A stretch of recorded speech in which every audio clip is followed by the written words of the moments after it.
أنا أدعم الجيش الإسرائيلي في حربه ضد حماس، وخاصة بعد اللي سووه في يوم 7 أكتوبر. وحماس ما تفهم لغة أخرى غير بس لغة العنف والقوة، لأن هو هذا الشيء الوحيد اللي يعترفون به واللي يستعملوه واللي يحترموه. هم ما يعرفون يحترمون، هم يعرفون بس يخوفون الناس لأن هم خايفين.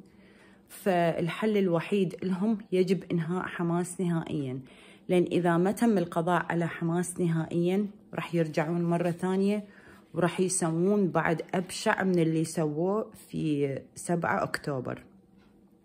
فالدولة الإسرائيلية هسه عليها واجب أنه يجب أن تمحي وجود حماس وكل قوة أخرى أو مجموعة إرهابية أخرى تدعمها. وإذا حاولت أي دولة أن تتدخل، وإذا العالم كله دا يحكي، ومهما قال العالم والأمم المتحدة وكل من يريد يحكي، اللي يريد يحكي خليه يحكي، مدام هم دا يحكون على إسرائيل وإسرائيل يعتبروها شريرة، ومهما سوت إسرائيل وش قد ما قدمت وش قد ما حاولت أنه تسوي سلام مع العرب والمسلمين، بس ما نفع شيء. فخلص خلي اللي يحكي خلي يحكي، واللي يريد يشيطن إسرائيل خلي يشيطنها. مو هي من الأول هم كلهم يحكون على إسرائيل، وإسرائيل على أساس مو زينة. يلا مو زينة، بس مهمة الدولة الإسرائيلية أن تحمي شعبها، وما لأنه يلغون إسرائيل من الوجود. هذا حلم لن يتحقق. خليهم يظلون يحلمون بأحلامهم. هذا الحكي ما ممكن أن يتحقق. وما اللي يقولون أنه إسرائيل أصلا هي ما موجودة وهذا ما لهم حق تاريخي، هذا حكي.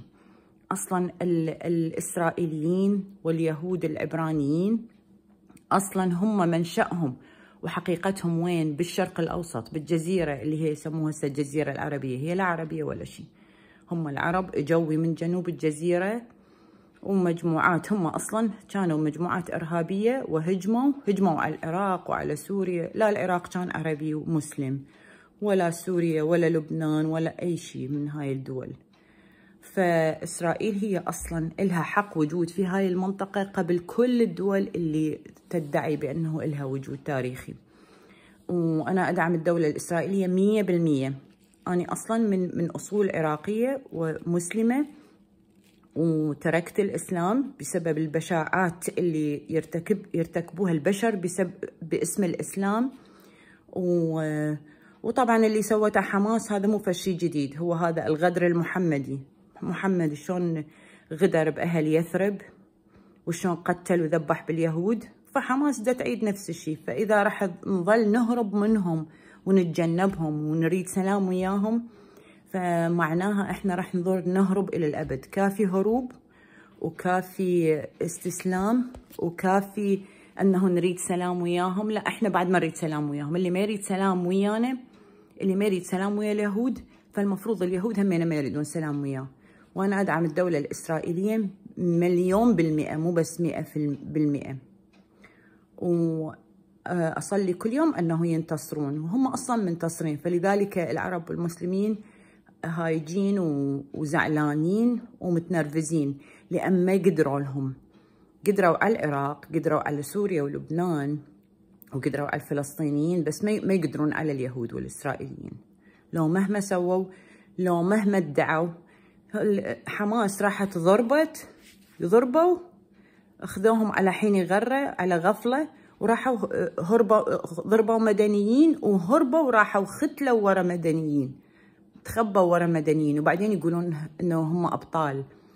هي هاي البطولة انه انت تضرب مدنيين ما عندهم سلاح، وانت عندك سلاح وعلى حين غرة، وبعدين تروح تهرب ورا، تختل ورا النساء والاطفال وتخليهم يتكتلون وتختطف ناس.